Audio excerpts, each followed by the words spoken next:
ဒါကတော့ကျွန်တော်ရဲ့ဓာတ်ပုံပါဒါကတော့ AI ကပြောင်းပေးထားတဲ့ကျွန်တော်ရဲ့ဓာတ်ပုံဖြစ်ပါတယ်နောက်ထပ်ဒီလိုမျိုးဓာတ်ပုံတွေလည်းရှိပါသေးတယ်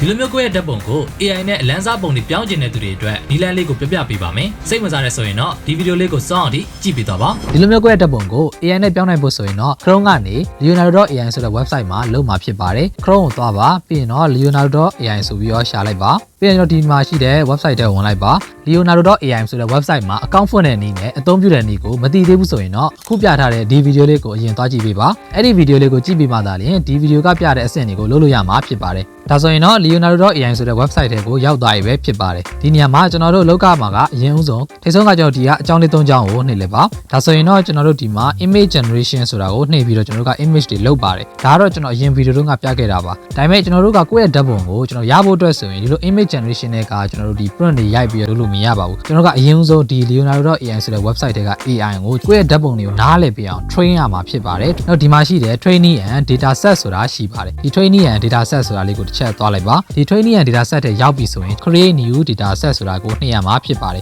ဒီနေရာမှာဆိုရင်ကျွန်တော်တို့ကဒီမှာကိုယ့်ရဲ့မှာ name တွေထည့်ရမယ်ပြီးရင် data set တွေထည့်ရမယ်ပေါ့ဒါတွေမလုပ်ခင်မှာကိုယ့်ရဲ့ဓာတ်ပုံတွေကျွန်တော်15ပုံကနေပုံ30ဒီကျွန်တော်တို့ set ထဲမှာရှိနေရမှာဖြစ်ပါတယ်ဓာတ်ပုံကိုအရင်ဆုံးကျွန်တော်တို့က ratio တွေပြောင်းပြဖို့လိုပါတယ်ဆိုတော့ကျွန်တော်ကဒီအဆင့်တွေမလုပ်ခင်ကိုယ့်ရဲ့ကျွန်တော်တို့ရဲ့ဓာတ်ပုံတွေကိုအရင်ဆုံး ratio တွေပြောင်းပြမှာဖြစ်ပါတယ်ဒီဓာတ်ပုံရဲ့မှာ ratio တွေပြောင်းပြမှာဖြစ်တဲ့အတွက်ကျွန်တော်တို့ကဒီ Play Store ကိုအရင်သွားလိုက်ပါသွားပြီးတော့ကျွန်တော်တို့အနေနဲ့ဒီမှာ photo resizer ဆိုပြီးတော့ရိုက်ရှာလိုက်ပါဒီ application လေးကိုမိတ်ဆွေတို့က download လေးဆွဲပြီးပါ install လေးတင်ပေးလိုက်ပါနော်ဒါဆိုရင်တော့ကျွန်တော်တို့ဒီမှာဒီ software လေးရပါပြီဒီ software လေးတွေကိုတစ်ချက်ဝင်လိုက်ပါပြီးရင်တော့ကျွန်တော်တို့ဒီအောက်ကဒါ next တွေပဲနှိပ်ပေးရမှာဖြစ်ပါတယ်ဒါဆိုရင်တော့ကျွန်တော်ရပါပြီဒီညမှာကျွန်တော် select a photo ဆိုတာကိုနှိပ်ပေးပါပြီးရင်တော့ကျွန်တော်တို့ရဲ့မှာဒီ set ထဲမှာရှိရဲ့ကိုပြောင်းမဲ့ဓာတ်ပုံတစ်ပုံကိုမိတ်ဆွေတို့ကရွေးပေးလိုက်ပါ okay ကျွန်တော်ကတော့ဒီဓာတ်ပုံလေးတစ်ပုံကိုကျွန်တော်ရွေးလိုက်မယ်အဲဆိုကျွန်တော်ကဒီအောက်မှာ resize ဆိုတာလေးနှိပ်ပေးလိုက်ပါပြီးရင်တော့ကျွန်တော်ကဒီမှာ width and height ဆိုတဲ့အောက်ကဒီမှာ custom ဆိုတာကိုရွေးပေးပါ custom ဆိုတာရွေးပြီးပြီးတော့ကျွန်တော်တို့ကဒီမှာ640တွေဒီ929တွေကျွန်တော်ပြောင်းပြရမှာဖြစ်ပါတယ်968ဆိုတာကိုရွေးပေးရမယ်ဒီဘက်မှာလည်းကျွန်တော်တို့က968ဆိုတာကိုရွေးပေးရမှာဖြစ်ပါတယ်ဒါလေးကဒါ on နေတယ်ပေါ့နော်ဒီလိုလေးဖြစ်နေရဆိုရင်ဒါကိုကျွန်တော်တို့ပြန်ပြီးဖြုတ်ပြပါ okay ပဲနှိပ်ပေးလိုက်ပါပြီးတော့ကျွန်တော်ဒီမှာ crop ဆိုတာကိုရွေးပေးပါပြီးတော့ကိုယ့်ရဲ့ဓာတ်ပုံကိုဒါမျက်နှာကိုဒါပိုပြီးရှင်းရှင်းလင်းလင်းမြင်နေအောင်မျက်နှာပိုင်းကိုအသားပေးပြီးတော့ crop လုပ်ပေးလိုက်ပါပြီးတော့ကျွန်တော်ဒီအောက်က crop ဆိုတာလေးနှိပ်ပေးလိုက်ပါဒီလိုလေး crop နှိပ်ရုံနဲ့ကိုယ့်ရဲ့ set ထဲကိုတန်းပြီး save သွားပါတယ်ဒီလိုမျိုးပဲမိတ်ဆွေတို့ကဒီတခြားဓာတ်ပုံတွေကိုလည်းတခြားဓာတ်ပုံတွေကို select photo နှိပ်ပြီးရင်နောက်တစ်ပုံထပ်ရွေးပြီးတော့ကျွန်တော်ဒီအောက်က resize ဆိုတာကိုနှိပ်လိုက်ပါဒီနေရာမှာကျွန်တော်တို့ကဒီ custom နှိပ်ရုံနဲ့968ကကျွန်တော်ကဒီထပ်ပြီးရေးနေစရာမလိုတော့ဘူးပြီး okay ပဲနှိပ်ရုံပဲပြီးရင် crop ကိုနှိပ်လိုက်ကျွန်တော်မျက်နှာကိုအသားပေးပြီးတော့ကျွန်တော်ကဒီ crop လုပ်ပေးလိုက်ပါဒီလိုမျိုး crop လုပ်ပေးရမယ်ဓာတ်ပုံကဒါမိတ်ဆွေတွေရဲ့မှာ set ထဲမှာရှိတဲ့15ပုံကနေပုံ30ထိကျွန်တော်လုပ်ပေးရမှာဖြစ်ပါတယ်ဒါပြီးကျွန်တော်ထွက်လိုက်ပါခုနကတော့ leonardo.ai ဆိုတဲ့ website ကိုတစ်ချက်ပြန်သွားပါမယ်သွားပြီးတော့ကျွန်တော်တို့ခုနကတော့အတိုင်းပဲ data set မှာကျွန်တော် create new data set ဆိုတာကိုကျွန်တော်ပြန်နှိပ်ပါပြီးရင်တော့ကျွန်တော်ဒီမှာ data set ဆိုတဲ့ name ကိုကျွန်တော်ကဒီမှာ name ရေးရမယ် name ကမိတ်ဆွေတို့ကိုကြိုက်တဲ့ name ကိုရေးလို့ရပါတယ်ဥပမာကျွန်တော်တော့ my new data လို့ပဲကျွန်တော်ရေးလိုက်မယ်ပေါ့နော် okay ပြီးရင်တော့ကျွန်တော်အောက်က description ရေးလို့ရတယ်ကျွန်တော်ကတော့မရေးတော့ဘူးပြီးရင်တော့ create data set ဆိုတာကိုနှိပ်ပါပြီးသားပြီဆိုရင်တော့ဒီမှာ click here ဆိုတာကိုနှိပ်လိုက်နှိပ်ပြီးရင်ကျွန်တော်တို့အနေနဲ့ခုနကတော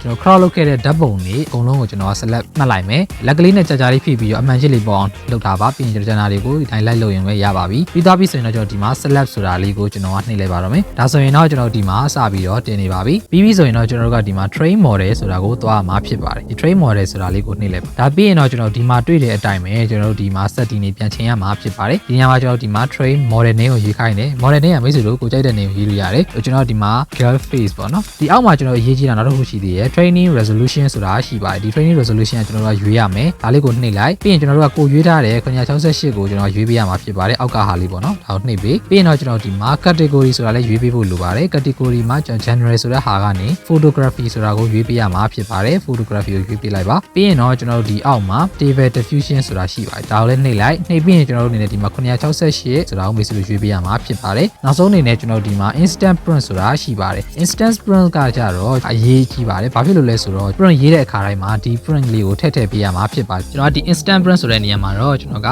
ASSK လို့ပဲကျွန်တော်ကရေးလိုက်မယ်ပေါ့နော် ASSK လို့ကျွန်တော်ကရေးလိုက်ပါမယ်တကယ်လို့မိတ်ဆွေတို့က print ထည့်ပြီးတော့ရေးတဲ့အခါတိုင်းမှာ ASSK ဆိုတာကိုကျွန်တော်တို့ကထည့်ပေးရတော့မှာဖြစ်ပါတယ်ဒီနေရာမှာမိတ်ဆွေကြိုက်တဲ့ print ကိုထည့်လို့ရတယ်ပြီးရင်တော့ကျွန်တော်တို့အကုန်လုံးပြီးပြီဆိုရင်တော့ start training ကိုနှိပ်လိုက်ပါ ဒီ start training လေးကိုတစ်ချက်နှိပ်ပြလိုက်ပါဒါဆိုရင်တော့သူကမိနစ်30ကနေဒါနိုင်ရင်လည်းငယ်ကြနိုင်တယ်လို့သူကပြောပါတယ်ဒါဆိုရင်ကျွန်တော်က enter stop ဆိုရဲနှိပ်လိုက်ပါပြီးတော့ကျွန်တော်တို့ကကိုယ့်ရဲ့မှာဒီ training model ပြီးပြီလားမပြီးဘူးလားဆိုတော့ကျွန်တော် job status ဆိုတာလေးကိုနှိပ်ပြီးတော့ကျွန်တော်ဒီနေ့ဒီမှာဒါ processing ဆိုတာလေးကိုတစ်ချက်စောင့်ပေးရမှာဖြစ်ပါတယ်ဒါလေးက finish ဆိုပြီးတော့အမှန်ချစ်လေးပေါ်သွားပြီဆိုရင် train model ကိုစသုံးလို့ရပါပြီဒီလိုမျိုးတန်းဖြစ်သွားပြီဆိုရင်တော့ကျွန်တော် trainer ပြီးသွားပြီပဲဖြစ်ပါတယ်ဒါဆိုရင်ကျွန်တော်တို့ဒီ train mode ကိုစသုံးလို့ရပြီ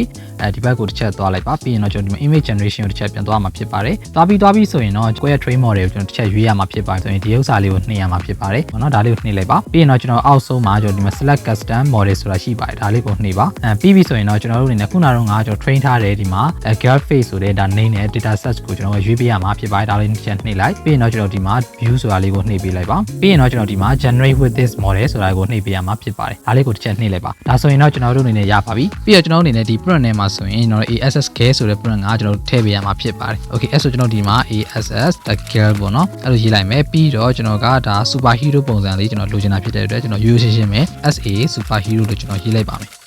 ဓာတ်ပုံကိုပို့ပြီးတော့ကောင်းအောင်လို့ကျွန်တော်ကဒီ photo realistic လေးပါထည့်လိုက်ပါမယ်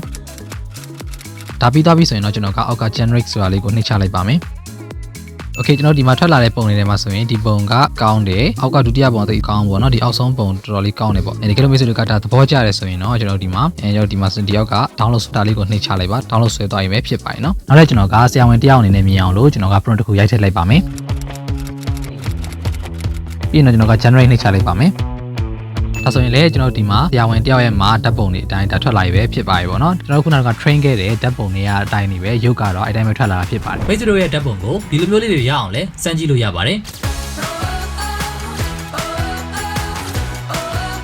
ဒီနေ့ဗီဒီယိုလေးကိုကြိုက်တယ်ဆိုရင်တော့ like ပေးခဲ့ပါ comment မှာလည်း okay လို့ရေးခဲ့ပါကျွန်တော်တို့ idea knowledge share မှာလေ့လာနိုင်တဲ့ online သင်တန်းတွေကိုဒီ video description မှာရေးပေးထားပါတယ် IDK online class ဆိုတဲ့ Facebook page မှာလာရောက်အနံ့နိုင်ပါတယ်နောက်တဲ့ဗီဒီယိုမှာပြန်တွေ့ပါမယ် bye bye